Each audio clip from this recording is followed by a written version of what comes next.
Tov, Erev Tov, Tov. Erev Tov. Bezrat Hashem, on s'est mis sur le côté s'il y a les Hazakot, on ne sait jamais s'il y a les sirènes, comme ça ici on est beaucoup plus protégé. Hein? Dans le cas où il lance une requête à la requête, tu veux absolument le dire, dans rue de la requête, c'est rue de la requête. Voilà, on est là aujourd'hui, Bezrat Hashem, lundi 17 plus exactement Yud Zayin, puisque nous sommes déjà rentrés dans le jour de Yud Zayin Betamuz, donc le 16 du mois de juillet, 14 juillet, ah oui, 14 juillet, on s'éclate.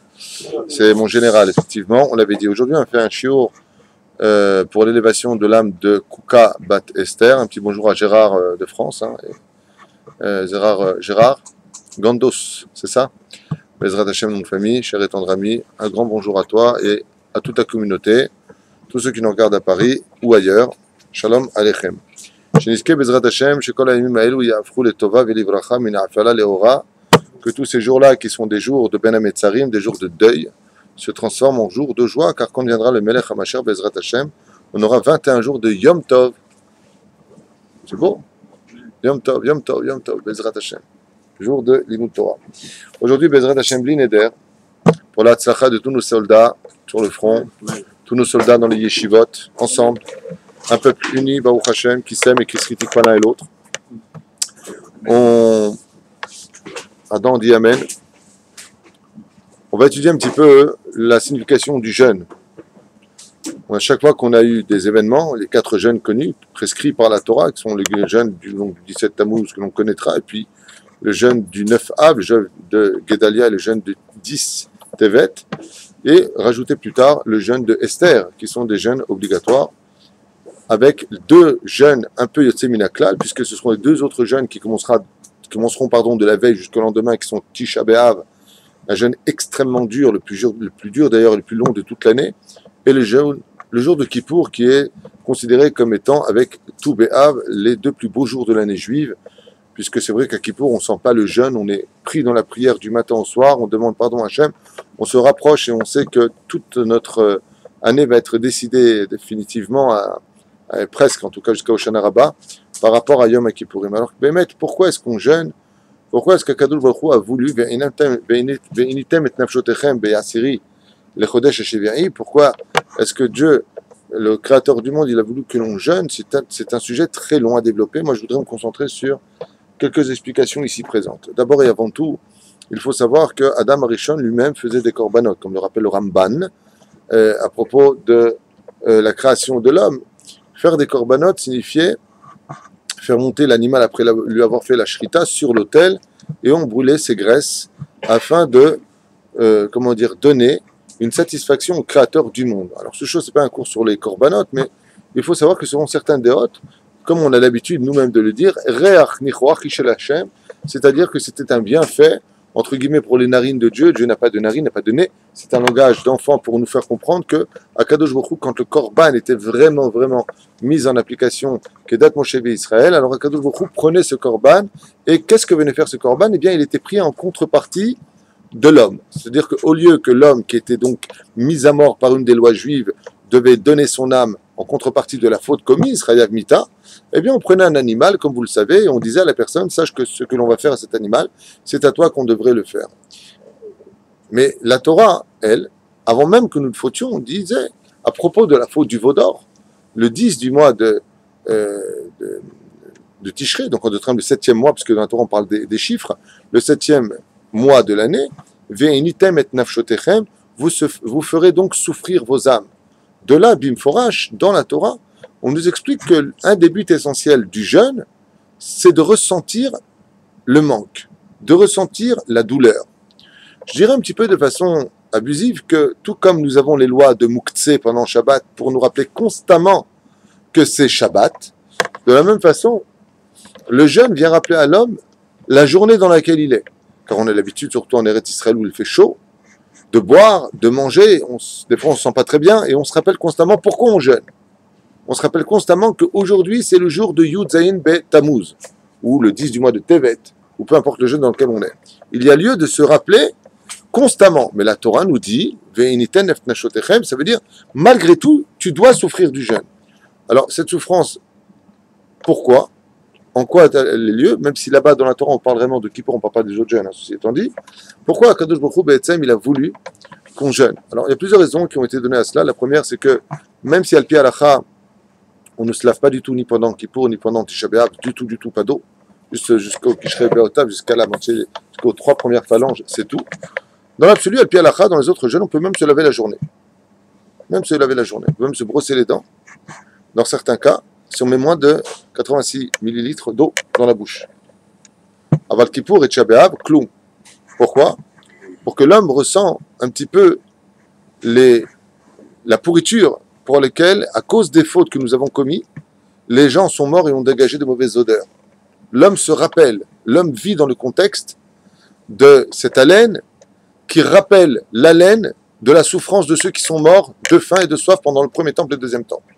Je rappelle qu'ils sont morts de faim, à tel point que dans Echa, Midrash Echa, on nous dit que les mères ont consommé la viande de leurs propres enfants. Elles les ont tués et elles les ont mangés. On verra pourquoi si on a le temps, si on avance beaucoup dans le livre. À cause de la faute du vaudor, tout ça. L'un était relié à l'autre. Alors le Ben Ishraï nous dit comme ça, écoutez bien. Kacher aya Rav Sheshet Yoshev Betanit, quand Rav Sheshet était assis et jeûnait, eh bien, Aya Nosé Tfila Veomer, il avait l'habitude de lever la tête et dire à Dieu dans sa prière, Ribbon Haolamim, maître du monde, Galou Veyadwa Bizman Bet Hamikdash Kayam, Adam Chote Umakriv Fanecha Korban. Quand nous avions le Bet Hamikdash, disait Rav Sheshet, et qu'un homme avait fauté, on n'avait pas besoin de tout cette traluide là. Pourquoi? Parce que je vous rappelle que les jeûnes que malheureusement nous faisons, comme le Asara Betevet, première brèche, là encore pareil, 10 malheurs ont eu lieu pendant le Yud Zayin Betamuz, et encore, 5, autant pour moi, mais 10 en tout parce que c'est relié à Tisha B'Av, et 5 autres malheurs ont eu lieu. Ouais. Eh bien, à partir de ce moment-là, le jeûne, il vient décréter la perte du temple. Mais avant, il y avait le temple, dit Rav Sheshet. Et quand il y avait le temple, quand une personne fautait, il n'était pas obligé de jeûner. Il allait voir le Rav, le Kohen Gadol, il dit, regarde, j'ai fait telle faute, voilà, c'est d'amour, au lieu de prendre ta vie, on va prendre ton argent, damim, tu vas acheter tel animal et tu vas faire le sacrifice. Et c'est ce qu'il disait Rav Sheshet, il pleurait.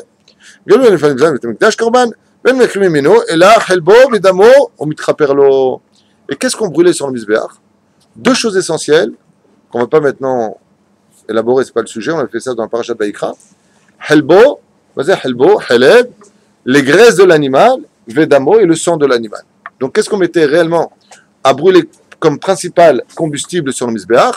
Le sang de l'animal et la graisse de l'animal. Et qu'est-ce qu'il dit Rav Sheshet? Il dit, sachez que dans le système du corps humain, vous savez que l'homme est composé de 248 membres, 365 tendons, et que tout le système est irrigué par le sang, composé de globules rouges et de globules blancs. Et on a aussi la lymphe. On a tout un système extraordinaire et énergétique qui permet de faire vivre, entre guillemets, ce corps. Et tout cela ne vit que par rapport aux protéines et aux calories et aux vitamines que nous allons consommer. Le jour du jeûne, on ne consomme rien. Donc automatiquement, on va provoquer un changement au niveau de la purification du membre dans lequel nous allons souffrir. Donc essentiellement lesquels? Quels sont les 2 principaux éléments du corps qui souffrent pendant un jeûne? Oui, la soif, ça c'est Vinitem Tafshetechem, on parle au niveau physique. Qu'est-ce qui va changer essentiellement? Rav Sheshet vient de le dire. Le sang. Qu'est-ce qui va se passer pour le sang? Il est moins riche en... Donc, étant moins riche en fer, en nourriture, en vitamines, qu'est-ce que devient le sang? Il blanchit. Le sang se brûle en d'autres termes, il se consume comme si on Mizbeach, dit Rav Sheshet. C'est pour ça qu'une personne qui jeûne et qui se sent pas bien, de quelle couleur est son teint? Blanc. Pourquoi les blancs sont teints? C'est un visage pâle? Non, il est blanc parce que les globules rouges l'emportent moins fortement sur les globules blancs, moins nourris, automatiquement, le sang devient plus blanc. Donc son visage, les picotements deviennent blancs. Les médecins ont certainement l'explication. Nous, on parle de ce qui est marqué dans la Gemara. Et c'est ce qu'il dit Rav Sheshet. Il dit Nitma'et, helbi vedami. Mon sang. Et qu'est-ce qui se passe quand on ne mange pas? Par exemple, tu fais 3 jours de jeûne. Vous savez combien vous perdez de kilos en 3 jours de jeûne consécutifs? Ni tu bois, ni tu manges 3 jours d'affilée. Tu perds exactement 7 kilos. 3 jours consécutifs, tu montes sur la balance, 3 jours plus tard, tu as perdu 7 kilos. C'est pas d'eau comme nous c'est. D'accord? Donc, qu'est-ce qui va aussi brûler? La graisse. Non, le cœur n'a rien du tout. Il y a 2 choses qui changent, qui sont brûlées bizarrement dans le fonctionnement du corps humain quand tu jeûnes. C'est le sang, où les globules rouges sont brûlés, donc en train de perdre leur couleur, ils deviennent blancs, et la graisse de l'homme. L'homme maigrit. Bah, où est la graisse? Il brûle ses graisses. Donc, qu'est-ce qu'on a dit tout à l'heure pour le korban? Qu'est-ce qu'on mettait sur le feu? Le haleb, la graisse et le sang de l'animal, dans les 4 coins. D'accord? On aspergeait. Il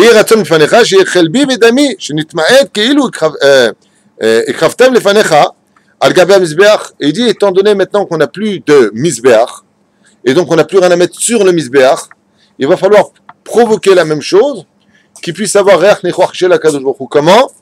Par les graisses et par le sang. Et donc, quel est le processus maintenant qui permet le jeûne? Bravo, tu as tout compris. Le jeûne, le fait de faire un jeûne, c'est qu'il ou écrive Korban à Kadosh Baruch Hu. Le fait de jeûner est l'équivalent d'avoir fait monter un Korban sur le misbeach, sur l'autel. Et comme c'est marqué, et tu m'accepteras, la reine Katov, Shmo Shel Adam veniskav parashat Korbanot. Comme c'est écrit dans Vaïkra là-bas, Adam qui a écrit Mikem Korban Lachem. Un homme qui vient apporter un korban Lachem. Pourquoi marquer un homme? Tu aurais pu dire Ish.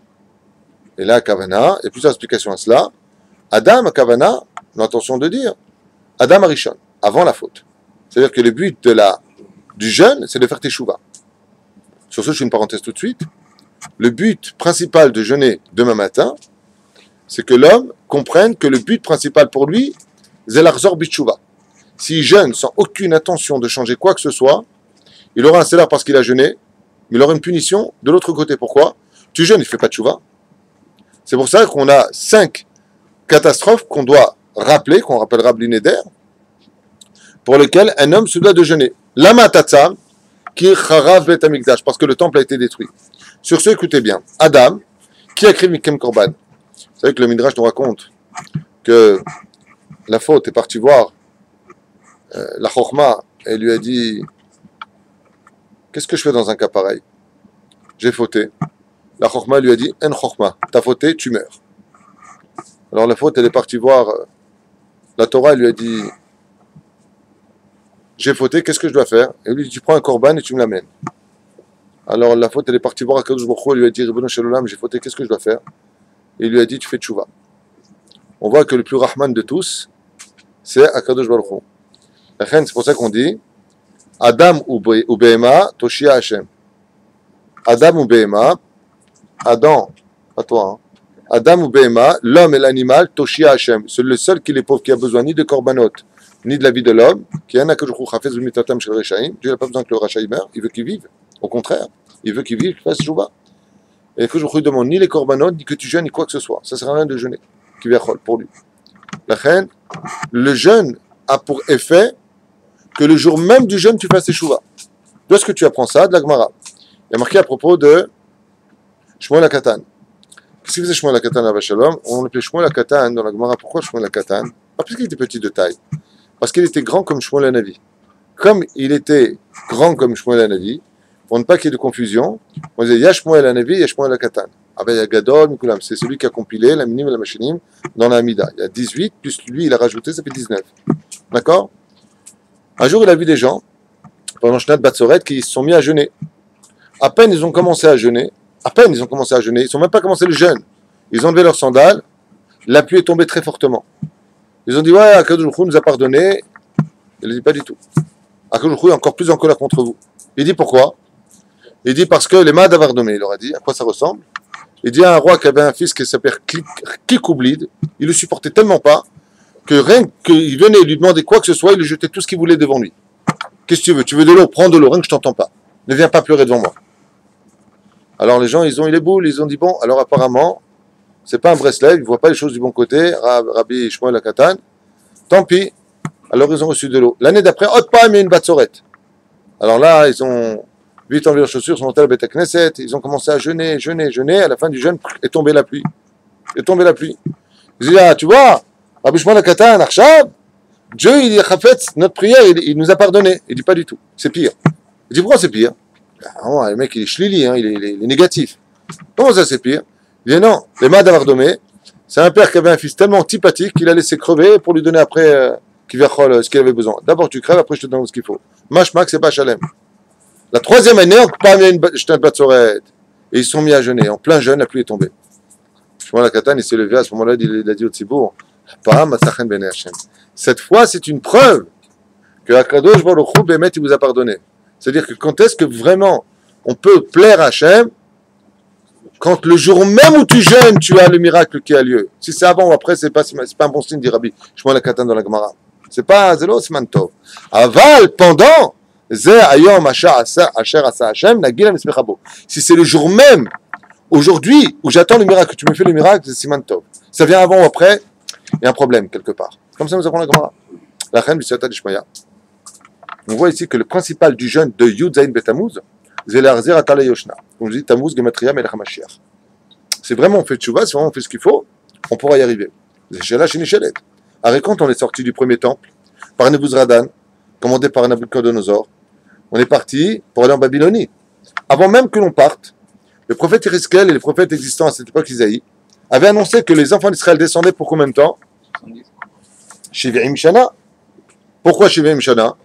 Parce que on est parti pour un tikkun qui correspondait à la faute que nous avions commis pour le premier temple, qui était Avodah Zarah, Shfil Rudamim et Gilui Arayot, les trois premières fautes essentielles. Donc, l'idolâtrie, verser le sang et l'inceste.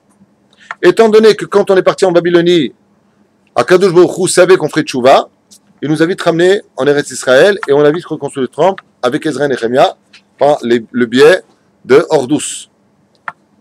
À cette époque. Deuxième temple, une époque où il y avait de la Torah, une époque où il y avait du kavod, entre guillemets, mais une époque où surtout on faisait beaucoup de gminut chassadim. Les chachamim nous disent Ayul omdim Torah talmidei chachamim.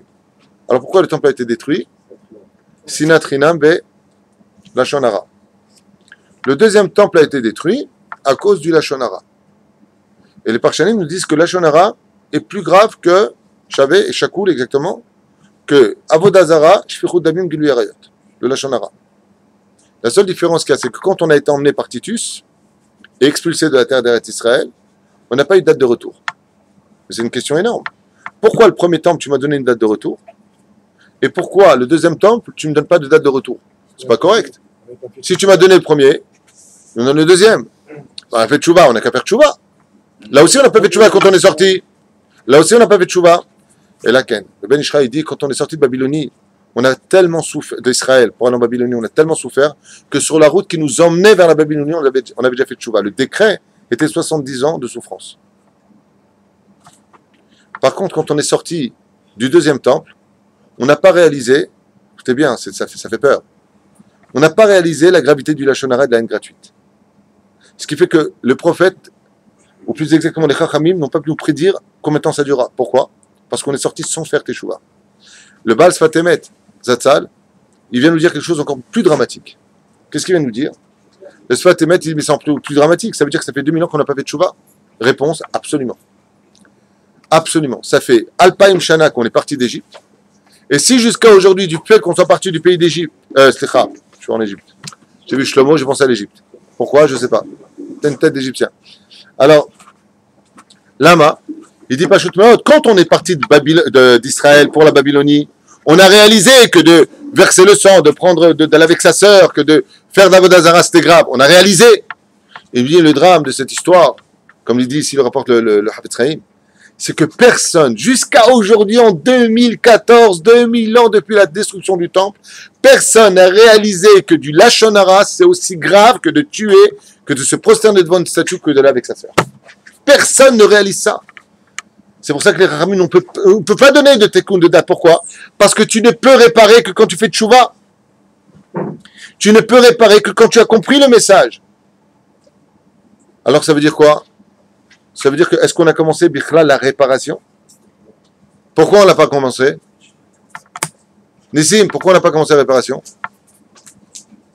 Parce qu'on n'a pas commencé à réparer Bichla nos midot. Et jusqu'à aujourd'hui, la haine que nous avions, on la perpétue. Dans ce cas-là, il va me poser la question, Youssef, qui va me dire, ah, comment on est en Israël? C'est la question que tu viens de poser. Puis tout à l'heure, je vois tourner comme les 15 en Israël. D'accord? Une fois, chez le Matafi, Bezrat Hashem. Hatchouva, elle est marquée dans les prophètes. Je vous ramènerai sur la terre d'Israël, pas parce que vous avez un mérite quelconque, parce que vous avez sali mon nom parmi les nations du monde. L'ishmi ou l'irvodi, dit Akadosh Baruch Hu, c'est pour moi que je vous ramène, pas pour vous. Votre teshuva, je l'avais ici, en Eretz Israël. Parce que quand vous aviez fauté, vous étiez en Eretz Israël. Donc, vous revenez au point de départ. Et ici, le tikkun principal de la première teshuva en Eretz Israël, c'est quoi? Avant toute chose. C'est quoi le premier tikkun en tant que peuple sur la terre d'Israël? Avant toute chose. N'importe quel avatrinam. Première chose à faire en Eretz Israël quand tu viens, premier bagage à mettre dans ta valise, l'amour du peuple d'Israël. Et vous avez remarqué que c'est ça le problème? Qu'est-ce que font tous ceux qui font leur alia? La première chose qu'ils critiquent, c'est qui? Les indigènes et Israël. Les Israéliens. T'es venu réparer ça? Et tu critiques? Oui, mais j'ai pas de raison de les aimer, c'est des sauvages. Peut-être que tu as un peu fufu la praline, toi aussi, de ton côté, avec ton hypocrisie. Et, tu m'as pas dit pardon, tu m'as pas dit ceci. On parle dans les détails. Et c'est pour ça que ça s'appelle comment? Ahavat Chinam. Comment tu me demandes de les aimer? Gratuitement. Mais j'ai pas d'intérêt, mais c'est ça, gratuitement. N'attends rien. Ani oevotra. Mamash ani oevotra. Et là, le Chachamim pleurait. Il dit, tu te rends compte, premier temple, on a dit, on est à peine sorti d'Israël. Il reste nous a dit, t'inquiète pas, hein, 70 ans, tu reviens. On savait tous. Même comment il s'appelle pendant Purim, Ahashverosh. Il le savait que c'était 70 ans. Dariavesh savait que c'était pour 70 ans. Tout le monde savait. Mais comment c'est possible? Parce que dès qu'on est sorti, on a fait Tchouva, Tikkun, 70 ans. Ça marche. Quand on est sorti du deuxième temple, tout le monde a pleuré. Il dit, pourquoi vous pleurez? Il dit, on n'a pas de date. Il dit, pourquoi? Parce qu'ils n'ont pas fait Tchouva. Ça fait 2000 ans que ça dure. Le rendez-vous de demain, c'est le rendez-vous de Avatrinam et de cesser de faire du Lachon Hara sur le peuple d'Israël. C'est le rendez-vous de demain. Et pour cela, on aura besoin du jeûne. Adam, il dit, Mazé Adam, comment on écrit Adam en hébreu? Aleph, Dalet, Mem, Omer, qui écrit Mikem Korban, mais Ramazan Inyanim. Mazé Adam, Otiot Dam. Adam, il y a Dalef, Mem. D'accord? שבמילה אדם מרמז על הדם, הגורם לריצוי הקורבן לפני השם. Pour montrer que dans le mot Adam, il y a le mot dam qui veut dire par là que Akadosh Baruch Hu donne la vie. Parce que c'est la seule chose qui bouge à toute vitesse dans le corps humain. Vous avez remarqué que c'est un circuit qui va extrêmement vite, provoqué par la pompe, qui est un muscle qui s'appelle le cœur. Et le sang, s'il s'arrête de circuler dans nos veines, qu'est-ce que ça veut dire? Il est mort. ואילו אות המילוי שבמהם האחרון בשם אדם הנכתב אחר כך, מם היא גמטריה 40. Donc on voit ici, Aleph, Dalet, Mem. Mem c'est combien en gematria? 40. Il dit comme ça, Keminyan la mila Helev. Combien c'est Helev en hébreu? Het, 8, Lamed, 30, Bet, 2. Ça fait en tout 40. Alors il te dit, regarde le Ben Ishraï, il te dit, pourquoi on appelle ça le mot Adam, Aleph, Dalet, Mem? Pas simplement parce que c'est Adam, David, Mashiach. Il te dit parce que les lettres elles-mêmes viennent te montrer exactement ce que Dieu attend de toi en tant qu'homme, que tu redeviennes homme à l'échelle le plus important du judaïsme au niveau de Enoch, Geber, Ish et Adam, c'est-à-dire 4 niveaux duquel l'homme peut s'élever. Et il dit, Gematria Arbaim Keminyan Halev, ça veut dire la graisse, même. Après il dit, je vais un Mirames de Halev, un Mitmaet. Il dit Dalet, à quoi ça ressemble Dalet? Lesh Kavanat Milou Ochot Dalet. Dalet, ça s'écrit Dalet, Lamed, Taf. Let, mais c'est Let. Il dit qu'il y a un Nefesh. Nefesh, Tkitecheta. Nefesh, c'est Noun, 50. P, 80. Shin, ça fait combien en tout? 430. Gematria, on avait dit Aleph, Dalet, même, du mot Adam. Si tu prends le Dalet, ça s'écrit Aleph, Dalet, Yud, Taf. Yud, Taf, que tu as rajouté, quand tu le décortiques la lettre, ça fait 430. Pour te dire que dans le mot Dalet, tu as la réparation du Nefesh, qui fait que demain, quand on va jeûner, on fait petit 1 par le même, Halev, brûler les graisses, du mot Adam, même.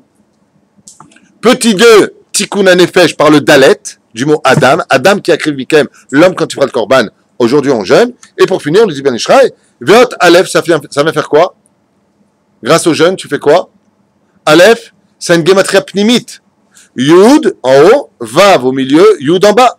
Donc, la gematria interne du mot 1, c'est-à-dire Aleph, C'est combien? 26. 26. Et il dit comme ça, chez Beshem Adam et Ramez, les shmo shel HaKadosh Baruch Hu Shem Havaya Baruch Hu, qui a gouf shel hot Aleph domé les hot Vav, bishtar raglaim shel Aleph. Car en réalité, le Aleph représente l'homme tel qu'il est, et le fait de jeûner. Donc le Aleph, on revient en arrière. Dans le Aleph, on trouve quoi? Hachem. On se rapproche d'Hachem par le jeûne. Alpi Kabbalah, c'est un shiur pour lui-même. J'en avais parlé dans Mon point m'indique où j'en suis. Un shiur qui s'appelle Mon point m'indique où j'en suis dans la vie, dans ma spiritualité. C'est-à-dire que plus un homme mange, plus il grossit, plus automatiquement il s'investit de Yetzerara. Plus un homme s'éloigne de la matérialité, ce qu'on a étudié ce matin en Ravruta, plus un homme s'éloigne de la matérialité, plus il jeûne et plus il devient spirituel automatiquement. D'accord? Donc le fait de jeûner, ça casse la clipa de l'homme et Baruch Hashem, automatiquement, il se rapproche d'Hachem. Le Aleph. Le Dalet, on avait dit c'est quoi? Dalet, ça s'écrit quand tu l'écris Dalet, Dalet, Yud, Taf. Vous vous rappelez ou pas? Donc en tout ça fait combien? 430. Gematria Nefesh. Donc le fait de jeûner nous rapproche de Dieu. Le Aleph, le Dalet vient réparer le Nefesh de l'homme. Ce qui fait que quand un homme a fauté, comme dit Rabbi Nachman Breslav, le mec, il a fait une grave faute, Zera Levatala, il jeûne, il fait le tikkun aklali, il va au milieu. Le jeûne fait la kapara de sa vie. C'est par exemple, pour vous montrer c'est quoi la valeur d'un jeûne très très brièvement. Un homme a rêvé, comme il est marqué dans ma série de brachot d'Af Nunhe, un homme, ou Nun Dalet, je ne me rappelle plus, un des deux, un homme il a rêvé qu'il perdait ses dents. Il a vu un Sefer Torah qui brûle, il s'est vu pendant l'année, il a vu sa belle-mère, tout le truc dangereux. Ça, c'est une blague, hein, la belle-mère. On ne sait jamais, le mec qui dit, ah bon, j'ai rêvé de ma belle-mère. En général, ces rêves-là, viennent annoncer.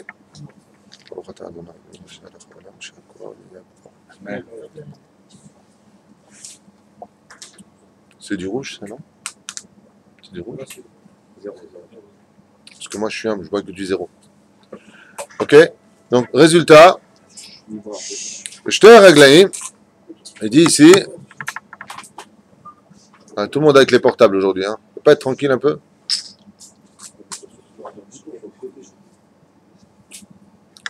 Qu'est-ce que je t'entends dire? C'était du rouge. Hein? On s'est arrêté au. Je lâche pas tout le monde avec les portables, alors ça m'a sorti de mon truc. On s'est arrêté Bon. au même. Même, on a vu que c'était le Nefesh. Voilà, c'était à propos des Chalamot, c'était Koujik. Donc personne ne suit ici. J'espère que messieurs vous nous suivez ici, bande de nazes. Alors nous disions, le mec qui fait un mauvais rêve, qu'est-ce qu'il doit faire? Il doit jeûner. Il doit jeûner, même si c'est Shabbat ou pas. À partir de quand le jeûne il est moïl? À partir de quand le jeûne pour un mauvais rêve, il est actif? Si tu jeûnes le jour même où tu as fait le rêve. Comme on a dit pour le Tanit, le jour même. Zekan Moïl. Pour vous dire que même si on annonce à un homme un décret de mort par le fait qu'il voit ses murs brûlés ou la porte de sa maison tombée, qui sont des rêves qui annoncent une mort, ou dans la famille, ou si Dieu veut chez nos ennemis. Très bien. Mais la personne qui a peur, vraiment ce rêve-là, il sait que c'est un vrai message. Il a rêvé 3 fois de suite ou quelqu'un l'a rêvé pour lui. D'accord? Tu vois ton copain, c'est lui, ça va, ouais, tu vas crever. Ah bon? Tiens, j'ai rêvé. Ah bon, d'accord. Qu'est-ce qui va lui sauver la vie? Shabbat, qui douche. Le Ben Ishra dit que le Ikar de Shabbat Kodesh, c'est les 3 Seudot. C'est le Ikar. Après Tilmat Torah. Il dit le Ikar du Tikkun de Shabbat, c'est de manger. Pourquoi? C'est le Tzrem qui te donne à manger ce jour-là, c'est pas le Tzada, Tovara. Super. Non, Tochal et Tilmat Darbe. 1 heure de Shabbat, c'est 1000 heures d'études, il y en a qui disent plus.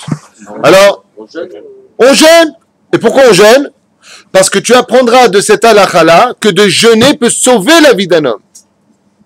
Jeûner, c'est si important dans le judaïsme que ça peut sauver un homme qui doit mourir, peut sauver cela. On apprend ça de façon vulgaire, explicite dans la Megillat Esther. Un décret a été fait, tout est signé sur terre, les tampons sont mis. Ahashverosh dit ok, Aman dit ok, qu'est-ce que demande Esther? Tsumo alay shloshet yamim. Jeûner. Et alors? Eh ben on a fait quoi à travers ce jeûne? On a donné notre nefesh par la lettre du mot. Non. Dalet. Non, va te coucher. Shin m'a sorti. Parce que maintenant, toi, Adam, ça porte le Shin. Aïe, wallah. Ça fait Adamsh. Adamsh. Ah, en Tunisie, Adamsh. Hey, j'ai Adamsh. D'accord? Zéo. Azma Zéomer. Ça veut dire que cette personne-là, si elle jeûne, Zetahat Nefesh. C'est bien contre. Et pour finir, le même, tu l'as dit, allô Adam, les graisses, heureusement que tu es là, Hazak Baruch. וזה העניין.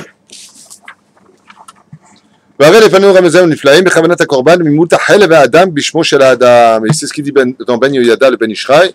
Il dit, de là vous comprendrez pourquoi demain, le 17 Tammuz, vous allez jeûner, car demain, au lieu que ce soit un animal qui vient payer pour vous, c'est votre graisse qui va diminuer, votre sang qui va blanchir. Donc les deux s'appellent brûler les graisses et brûler le sang, dans le langage du Talmud. Vezek neged, et ça vient en contrepartie de quoi? Du korban qui monte sur le misbéar. Ça veut dire que si jusqu'à aujourd'hui on était tous chayav mita, condamnés à mort, demain le fait de jeûner va sauver la vie aux autres. Mais attention, on a dit que Akadosh Baruch Hu lui-même, il veut la tchouva. Comme mon Rav dit souvent, le Rav Egerbien, il dit, au lieu de te lever 40 jours de slichot, je te fais un deal. Fais tchouva sur tes actions et je ne fais rien du tout. Mais si tu viens taper sur ta poitrine et tu changes rien, tu fais perdre du temps à tout le monde. Ça va. Bah, tu viens, tu tapes, pourquoi faire? Pour un plus d'avérote encore? La reine, matarat atzom, l'arzor bitchouva. Mais c'est pas tout. Et là, ce que nous dit Ben Ishraï, son mérite nous protège, Maran Ben Ishraï Kadosh. Il dit à propos du Navi Ishayahu, Mitaer ben voato, atzom, aratzui beoter lifnei Kadosh Baruch Hu, alo zetzom efrareu. Il dit, en deux mots, que le jeûne préféré, qu'est-ce qu'il dit ici? Oui, le jeûne préféré d'Akadosh Baruch Hu, ce n'est pas le jeûne où nous jeûnons nous-mêmes. Alors de quoi est-ce qu'il parle d'après vous? Écoutez bien. Il dit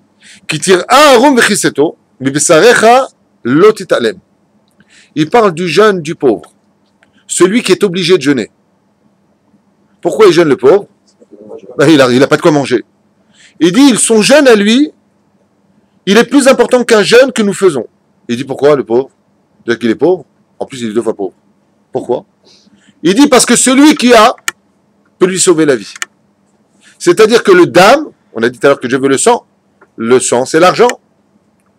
Le fait d'avoir de l'argent et de pouvoir donner à quelqu'un de pauvre, hier, Minashamaim, j'ai reçu une enveloppe.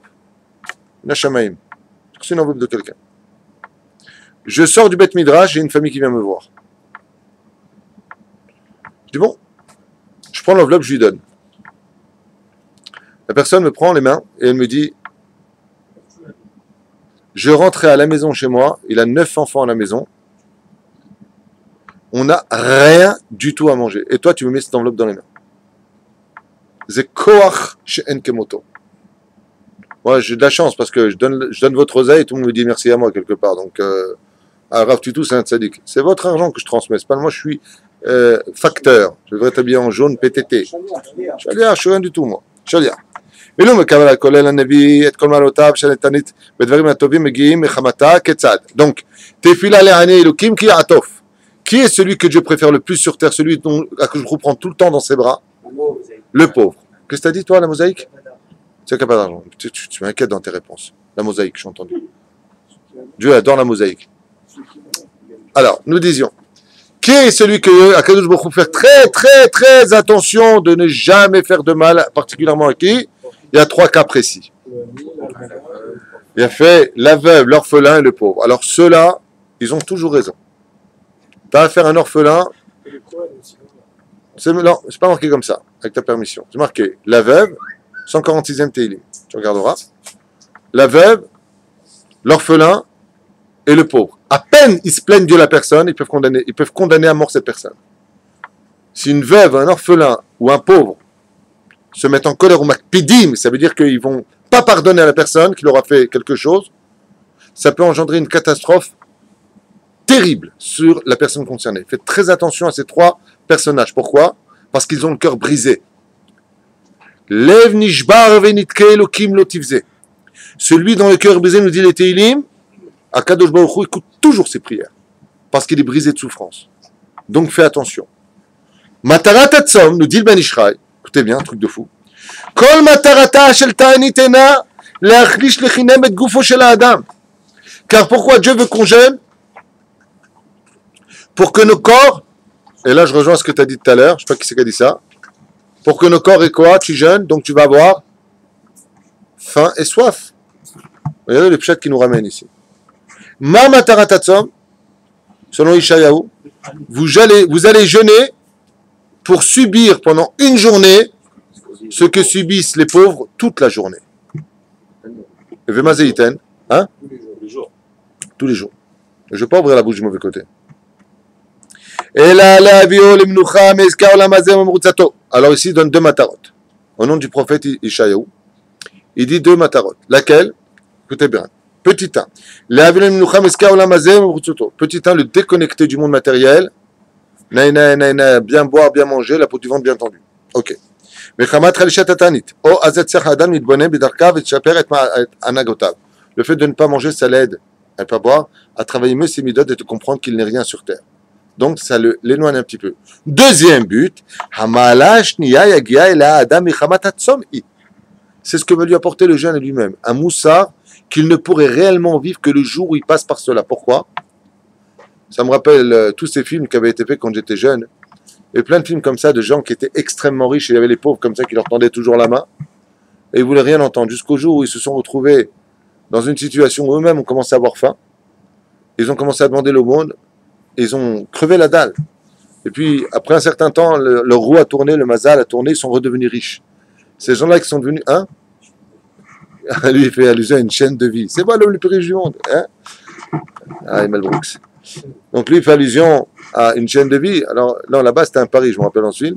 Non, je parle de gens vraiment, même dans les récits, tu vois ça, des gens qui étaient très très riches, qui sont tombés de leur nechassim et qui ont commencé on leur coupe l'électricité, leur enlève l'échem, puis après on leur coupe l'eau et tout ça.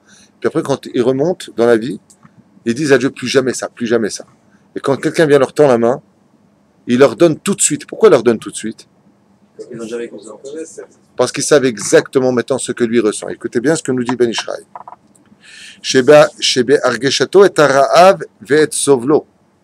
Le fait d'avoir faim et d'avoir soif, de regarder sa montre, quand est-ce que sort le jeûne, quand est-ce qu'on va boire et manger, j'ai soif, s'il en est à ce niveau-là. Il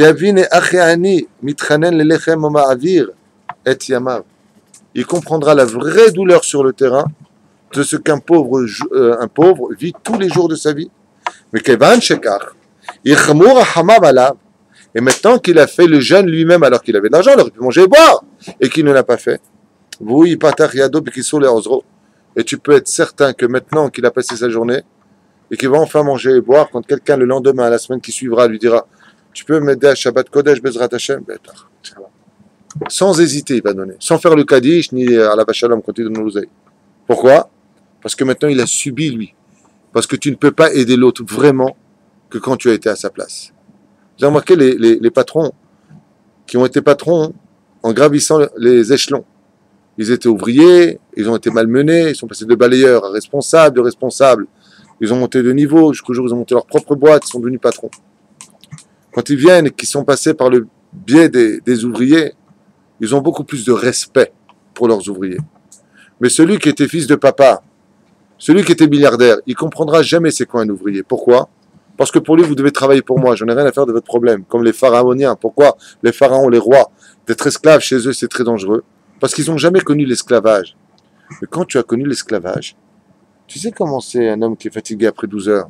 Tu sais comment c'est quand tu as été toi-même ouvrier, quand tu disais à ton patron, punaise, mais t'as pas de pitié pour moi, je suis obligé de venir demain, tu sais que j'habite loin. Et le mec, il te fait prendre le RER, il te fait prendre le truc. Ah. Maintenant, quand il est patron, qu'est-ce qu'il dit? Bah écoute, laisse tomber demain, tu vas prendre la RER, regarde, je sais ce que c'est. Je sais ce que c'est. Ce qu'il dit Ben Ishraï. Il dit maintenant que tu as crevé de faim pendant une journée, tu as soif, hein? Attends, tu sais ce que c'est. Astazor la chaîne. Ben Ishraï dit, Ikar ta'anit, la tête tzedaka. Le Ikar du ta'anit, c'est de donner, à ce moment-là, de la tzedaka. Comme c'est marqué à propos de Yerushalayim, Yerushalayim, b'tzedaka tipadeh. Les prophètes nous ont dit, qu'est-ce qui sauvera Yerushalayim, la Tidlavo? Qu'est-ce qui viendra sauver le peuple d'Israël, la Tidlavo? La tzedaka. Je me souviens, le Chazon Ish, à la Shalom, quand il y a eu les bombardements et qu'il y a eu la guerre en Israël, toutes les guerres qui ont eu lieu, le Chazon Ish a dit, Bnei Brak n'a rien à craindre. Il peut avoir autant de sonneries qu'il veut ici, il n'y a rien à craindre dans cette ville. Et on se serait attendu à ce qu'ils disent, car ici c'est une ville où il y a beaucoup de Torah. D'accord? Donc le dôme de fer, c'est la Torah. Quand mon fils qui était à Bnei Brak, quand ça a sonné Yehuda pour son examen, le Rosh Yeshiva a dit Tilmedou, Tilmedou. Ici, si vous voyez, vous avez les yeux kadosh, vous voyez qu'il y a un dôme de Torah ici. Il y a que la Torah, il y a des lettres de Torah qui sortent de toutes les maisons. Tilmedou. Étudiez la Torah. La Torah, c'est notre mamash, notre Magen Amiti. Sheneemar, Baruch Ata Hashem, Magen Avraham. Aval Avraham, qu'est-ce qu'il faisait? Le Chesed. Le Chazon Ish a répondu Bnei Brak n'a rien à craindre parce que c'est la ville numéro 1 au monde de Chesed. Il n'y a pas une ville au monde où on fait autant de Chesed que dans la ville de Bnei Brak. Il n'y aura rien dans cette ville, ne vous inquiétez pas. Le Chesed, Magen Avraham. Magen, ça veut dire le bouclier d'Avraham. Et qu'est-ce qui est Avraham? Chesed. C'est pour ça que quand il y a du Chesed entre nous, il y a de l'amour entre nous, il n'y a plus besoin de jeunesse, c'est la Géoula. Comme Baruch Hashem, c'est merveilleux de voir combien de voitures sont parties à Gaza pour apporter tellement de nourriture à nos soldats que les soldats, ils ont vers des macolotes là-bas, ils ne savent plus comment faire la nourriture. Quand le Wahad, il est venu avec des tonnes de gâteaux et de choses, c'est beau de voir ça. Qu'il y ait de la hardout, des kippot shrorot, des kippot srugot, des kippot levanot, des kippot vroudot, je ne sais pas ce qui sort cela. Ouais. Baruch Hashem, tout le peuple d'Israël réuni comme ça. Le seul drame que nous vivions, c'est qu'il faut qu'on soit en guerre pour le faire. Ça, c'est dommage. Parce que vous savez ce qui se passe en ce moment, vous voulez tout le temps des cours, ma femme me dit, fais des cours sur l'actualité. Alors écoute bien ma chère épouse. Le drame de cette situation aujourd'hui, un truc de fou, c'est que les Chayalim, je ne sais pas si vous êtes au courant, quand ils voient des gens habillés comme moi, vous savez ce qu'ils leur demandent? Petite palelle, allez-nous. Je répète. Ceux-là qui partent à Gaza, là, quand ils voient des gens qui vont... Tu vas où? À la Beth Knesset, Titpalel Alay. Je m'appelle Moshe Ben Mordechai. C'est extraordinaire. D'un coup, le mec, c'est plus un parasite. Prie pour moi. Va étudier pour moi. Et d'un coup, dans toutes les yeshivot, à Bnei Brak, Mea Shearim, partout, tout le monde prie pour les chayalim. Et pourquoi tu fais ça maintenant? Pourquoi il faut qu'on entende? N'ayez pas peur, c'est mort. Ouais. Pourquoi il faut que tu entendes les sirènes? Pourquoi il faut que tu entendes le chauffard de la réunion? Pourquoi il faut qu'on en arrive là pour amener des gâteaux à nos soldats? Pourquoi il faut qu'on en arrive là pour que nos soldats disent prie pour moi, reste en yeshiva, j'ai besoin de ta Torah? C'est fou! Combien de chesed HaKadosh Baruch Hu nous fait? C'est une opération chirurgicale délicate et douloureuse, cette histoire dans laquelle nous sommes aujourd'hui. Parce que ce n'est pas simplement un coup sur le domaine de la torpeur et de la peur, des explosions qu'on entend à droite et à gauche toute la journée. Hein. Le vrai coup, il n'est pas maintenant. Hein. Le vrai coup, il est financier. Yair Lapid a voulu sur le dos des étudiants en Torah faire une économie de 180 millions de shekels. Ils en sont déjà à 16 milliards de shekels de pertes. Et encore ce matin, j'entendais l'un des responsables de la Knesset qui disait je ne sais pas combien de dizaines et dizaines et dizaines de milliards on aura de pertes. Pourquoi? Les TVA, il n'y a pas. Ils ont promis de ne pas monter la TVA en Israël. Ils se retrouvent obligés de l'augmenter parce que maintenant il y a un déficit énorme dans le pays. Vous savez que chaque kippa de Barzel, vous savez combien coûte le missile? 50 000 $. 50 000 $ le missile. Le missile. Vous vous rendez compte du nombre de pertes? Ça fait combien d'avraires? C'est un enseignement du Chafetz Chaim Yaakov. Je vais te répondre. Je raconte toujours cette histoire, je sais que vous la connaissez. Alors je raconte pour ceux qui ne la connaissent pas, même si j'ai déjà rencontré dans un autre cours. Mazé Kor Shel Torah Larzor Bitshuva. Une parenthèse. On appelait une fois le Chafetz Chaim de la ville de Radin, en Russie, pour venir dans une ville très très importante où on allait construire le premier hôpital pour les juifs cachers la Méadrine. Vous connaissez cette histoire? Chaque lit d'hôpital, c'est avec la manivelle que le dos qui est cassé, tu le montes, le pied qui est cassé, tu le montes, la tête qui est cassée, il est mort. Bon, peu Kitsour. Chaque lit coûtait une fortune. Combien? 1800 roubles. J'en mets à Tzadik. Elef Shmonameot roubles. C'est une fortune. Et pour être certain que tout le monde vient à la synagogue, les riches, on a fait venir leur Chafetz Chaim. Il y en a un qui se lève, il dit un quart de lit, l'autre il dit un demi-lit, l'autre il dit un lit, l'autre il dit 3 lits, l'autre il dit 4 lits. Il y en a un qui se lève, il dit moi je prends 20 lits. Puis tout le monde se retourne. Quoi 20 lits 180 000, truc de fou. Quelle fortune! Tout le monde applaudit. Le Chafetz Chaim, Mishebera Chabutenu, Avraham, Yitzhak, Yaakov, Tov. Je suis pas content. D'un coup, il y a un jeune de 16 ans qui rentre avec une Gemara dans la main, juste pour changer de Gemara. Le Hafetz Chaim se lève devant lui, il va jusqu'à lui, lui met la main sur la tête, il lui fait une bracha. Le riche est devenu fou. Ah! Wahad Maboul. Dis-moi, j'achète 20 lits. Ni vous vous levez, ni vous venez vers moi, ni vous mettez la main sur. Et lui, il n'a rien fait. Il rentre prendre une Gemara à ce petit 16 ans et vous lui faites la bracha. Il lui a juste expliqué. Tu sais quelle différence il y a entre toi et lui? Je t'ai expliqué où elle est. Grâce à toi, s'il y a des malades en Israël, ils pourront s'allonger et être soignés sur le lit de ton lit d'hôpital. Mais grâce à lui, il ne sera pas malade. Comme ça a répondu le Hafetz Chaim. Mazé la force de la Torah. Si on était tous en train d'étudier la Torah, il n'y aurait pas les scuds. Il n'y aurait pas tout ça. Mais regardez le message. C'est quoi le message? Zek, je connais des gens à côté de chez nous, là où on habite. Sur le palier, il n'y en a pas un qui parle à l'autre. Tout le temps en guerre. Chaque fois qu'il y a les sirènes, où est-ce qu'ils vont tous? Les escaliers. Non. On va tous dans la cage d'escalier. Et là, ils sont tous comme ça. Tu veux que je t'aide? Tu veux que je t'amène ton truc? Attends, pourquoi t'as oublié que t'es pas fâché avec lui? La hardoute. Regarde le message des trompettes que nous entendons. De la hardoute. Et après, qu'est-ce qui se passe quand les sonnettes ont sonné?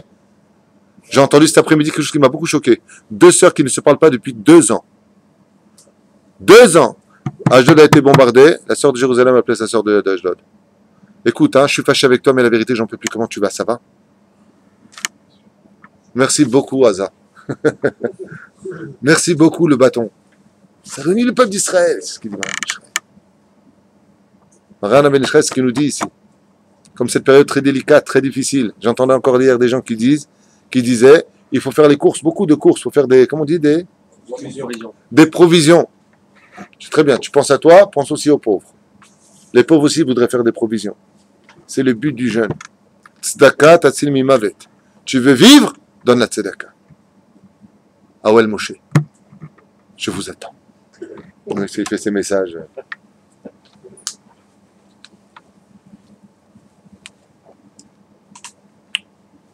והעולה מכל האמור מלמעלות עד צום שנייה, 2. אחת שיתבונן האדם ויעשה חשבון לנפשו. Donc c'est l'occasion de faire חשבון נפש. Pourquoi? Parce qu'à l'heure où tu devais aller manger, maintenant que tu ne vas pas manger, tu auras le temps de pouvoir te consacrer à ce qu'on te demande. Et la deuxième chose, d'ouvrir ta main à la tzedaka, car maintenant tu as compris physiquement ce que subissait l'autre toute la journée. Chez Nehemar, tzedaka dayenu, sachar atanit'u, tzedaka she'aseh adam. Et regardez ce qui a marqué dans Masechet Brachot Davar Amud Bet. Le salaire du ta'anit, là je vous demande à tous d'écouter clairement ce qui a marqué. Le salaire du ta'anit, du jeûne, ira en fonction de la tzedaka qu'il aura fait le jour du jeûne. Je répète. Agra de ta'anita, c'est-à-dire la souffrance de jeûner, tzedaka de'ayenu sachar atanit ou tzedaka she'aseh adam. Le salaire du jeûne, c'est pas le jeûne. C'est de donner patoar tiftach el avionim, tu donneras l'argent aux pauvres. Qui bemet al idée tanit yavo adam leit orev verachem alaniim amlolaim. Et qu'est-ce que ça provoque pour nous? Ça provoque que si nous, en tant que ben adam, on a pitié de celui qui n'a pas de quoi manger, qui est pauvre, Dieu ne pouvant pas être moins qu'un homme, est obligé d'avoir pitié de nous qui sommes pauvres en spiritualité. Donc si je sauve la vie à mon prochain, je force à Kadosh Baruch Hu, que je sois méritant ou pas de quoi faire, de me sauver ma vie. Parce que Dieu ne peut pas être moins que ce que je suis. Non, attends, pas du tout. Mais ça va chez Katour, Yerushalayim Zakat, il pas d'excuse, c'est Non, j'ai lu, mais peut-être que j'ai mal compris. Je dis que Hachem préférait la tzedaka au korbanot. Bien sûr. Tu sais pourquoi? Parce que le korban engendre la mort malgré tout. La tzedaka ne donne que la vie. La tzedaka sauve de la mort. Tandis que le korban se fait par le biais de la mort malgré tout. Donc la tzedaka passe au-dessus de tout. C'est pour ça que la Torah nous dit dans les Télim, tzedaka omedet lahad. La tzedaka se tient tout le temps devant l'homme. Il n'y a pas une meilleure assurance vie au monde que de donner la tzedaka. C'est pour cela qu'au lieu de se plaindre d'être sollicité toute la journée par tel et tel yeshivot, un homme peut considérer que chaque fois qu'on vient lui tendre la main, il voit un ange de Dieu. Alors, bien sûr, il donne selon ses moyens. S'il a déjà donné, s'il a déjà sa yeshiva, Baruch Hashem, il a. Il n'est pas obligé de donner le dinadin. Maintenant, Shebar Bata'anit Zgulata. Top, c'est quoi, Amarnou, Nitkadem, parce qu'il est déjà tard. Et on a peut-être un commentaire sur Tanit Dibour, parce que là on a parlé de Tanit Zaman, qu'on va faire, mais Tanit Dibour. Le jeûne de la parole est beaucoup plus puissant que le jeûne de ne pas manger, de ne pas boire. Beaucoup plus puissant. Je crois 86 000 jeûnes, un truc comme ça. Il n'y a plus de graisses qui sont brûlées, il n'y a plus de sang qui roule non plus dans Tanit Dibour. Non, parce qu'on ne pas. Le jeûne, c'est un magnifique cadeau. Le jeûne est un magnifique cadeau, absolument. Absolument. Le jeûne, non seulement c'est un magnifique cadeau, mais c'est un jour aussi de réunification. On vient le matin, le soir, on sort le Sefer Torah et on se rapproche d'Akadosh Baruch Hu. Le jeûne ramène à l'unification. Le jeûne rappelle à l'homme combien on est fait, en fin de compte, de rien et qu'on peut s'évanouir en ne mangeant pas une seule journée. Le jeûne rappelle à l'homme qu'il se doit de se souvenir des 5 Anouyot qui eurent lieu à l'époque où, bien entendu, Apostropos, il a brûlé la Torah, il a mis une statue dans le Echal, se sont brisées les tables de la loi. Nachon. Il y a quoi encore? Il a brûlé la Torah, je viens de le dire. Hein? La brèche, effectivement, Ufka à Choma, et il en manque un.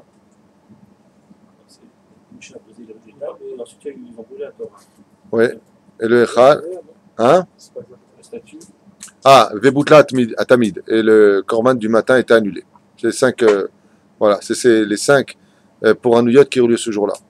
Et si l'homme était conscient et savait à quel point chacun de ces détails apporte du bien-être à Israël, ça ferait très longtemps qu'on aurait arrêté. C'est pour cela, derrière Hagav, que je vous conseille vivement, et peut-être qu'on le fera dès demain, Blinéder, d'étudier particulièrement les lois en rapport avec la période de Ben Hametzarim, c'est les lois de la Shonara. Chavetz Chaim, il dit, tous les jours, il faut apprendre les lois du Lashon Hara. Et c'est des lois qu'il faut répéter toute sa vie. Vous savez pourquoi? Parce qu'on le fait tout le temps. Après, ça parle ici du Chorban de Tamikdash, on verra Blinéder lundi prochain, quand on se verra. Parce que je ne vais pas commencer ce sujet-là, il est tard. Aval, juste pour vous dire, sur le Ta'anit, l'importance pour nous de savoir que ce n'est pas un jour stam en disant tu vas réussir à jeûner demain, ce n'est pas un concours, ce n'est pas une espèce de compétition, c'est tout simplement un jour de Teshuvah, un jour où on doit se rapprocher d'Hachem, un jour où on doit comprendre qu'on n'est rien, et que, Baruch Hashem, par le biais de la hardout, de l'union, par le biais du silence, je parlais du silence, je veux dire en 2 mots pourquoi le silence est si important. Il y a marqué dans la première Mishnah du 5e chapitre de Masechet Avot, Ba'asara Mamarim Nivra Olam, le monde a été créé par 10 paroles. Le fait de te taire, c'est de redonner le sceptre à Akadosh Baruch Hu par la parole duquel lui crée le monde. Car quand toi tu parles, tu crées ou tu détruis le monde. Comme c'est marqué, la parole construit ou la parole détruit. Plus exactement, c'est pas marqué comme ça, c'est pire. Haïm vemavet beyad halashon. La vie et la mort sont dépendants de la langue de la personne. Le fichar ketotza misé, en comparatif de cela, le fait de se taire, c'est le plus grand korban de la vie d'un homme. Heureux l'homme qui saura, Bezrat Hashem, être muet dans ce monde. Et comme j'ai l'habitude de le dire, la plus grande sagesse d'un homme se situe essentiellement dans sa façon d'être, savoir parler quand il le faut, et surtout savoir se taire quand il le faut, et particulièrement dans une bête à Knesset. Combien il est important et impératif pour un homme de se taire dans une bête à Knesset. Vous ne pouvez pas savoir à quel point ces choses-là, comme c'est marqué, il le ramène ici, que le fait que les gens aient parlé dans le Beth Midrash, je dis, mais oui, mon kavod, est-ce que je vais demander de venir ici pour parler de cela? Malheureusement, contre tout cela, ils nous ont pris nos hors. Bon, c'est le sujet qu'on verra pourquoi le Beth Midrash a été détruit, quels ont été les avérotes réellement qui ont provoqué tout cela.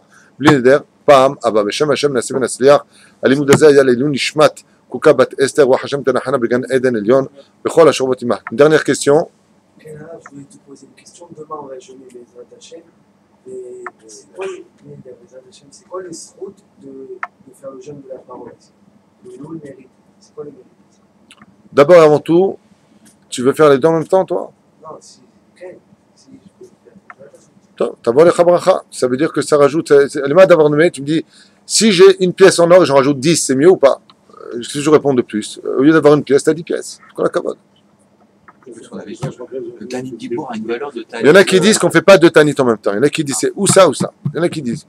Avant le mieux, Bezrat Hashem, surtout dans les circonstances actuelles, vous savez qu'une des meilleures façons de faire taire les anges accusateurs, c'est de ne jamais parler de quiconque. Si tu parles de personne, ils n'ont pas le droit de parler de toi.